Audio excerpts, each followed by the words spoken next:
Сәлеметсіздер ме?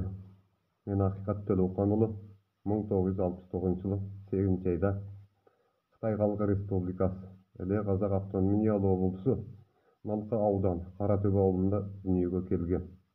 Қазір Қазақстан Республикасы Талдықорған облысы Көксу ауданында тұрамын.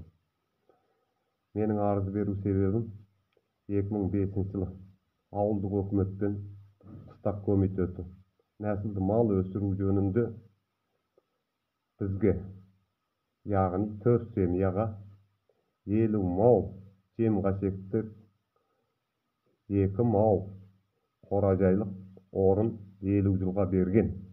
Біз бұл жерге қоражай салып, жем қасектік жерді 10 жыл пайдаланғаннан кейін, яғни 2015 жылға келгенде ауылдық өкімет қыстақ комитеті бұл жерді заманауи үлгідегі қоражай саламыз деп, біздің жерді басқа жерге жөткеуге тура келді. Сонымен біз арыздасып жүріп, бір мау жерге 2 мау жер беретін болып, Жақсыбек деген кісінің алдындағы жерге жөткеліп барған.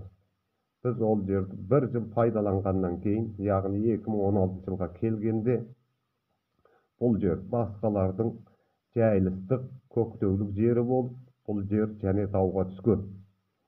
Арамызда Мұратбай деген жігіт бұл жердің дауын көтеріп, сотқа дейін барған. Аралықта сот ашылмай, қыстақ бастығы, ауыл бастығы Хантау деген Қытай, қыстақ бастығы Сер.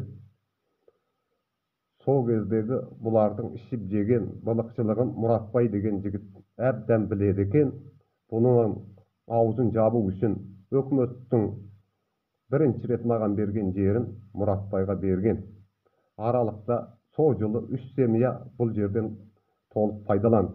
Менің жерім жоқ болды. Мен ауылдық өкіметке қыстақ комитетіне барсам, бұлар түрлі сылтаулармен маған басқалай жерді көрсетіп, өз жерімді өзіме қайтармай, соныменен бұл жер аяқсыз қалды. 2017 жылға келгенде мен Қазақстанға кету байланысымен бұл жер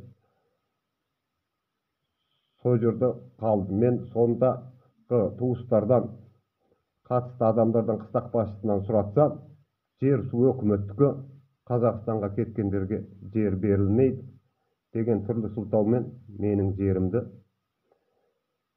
бермей отыр. Оның заңды тоқтамдары толық менің қолымда. Мәселен, міне, оның үстіне менің сол қыстақтағы 10 мау ормандық жерімді биыл 2023 жыл сол ауылда тұратын Чіміна деген дүнгенге 20 жылға майлап жіберген. Бір тұтас, бір мауын 100 юаннан. Басқалар бұның пұлын алған. Менің жерімнің пұлы маған тимеді. Яғни Қазақстанға кеткендерге жерде ақшада жоқ деген. Қазіргі қыстақ бастығы Чаттық Мұсабұлы солай депті. Оның кінәшкесі мұнда.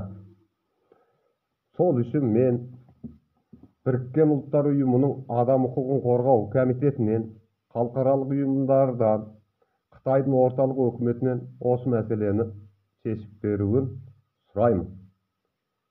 Құрметпен Ақиқат Төлеуқанұлы. 2023 жылы 4 айдың 9 күні.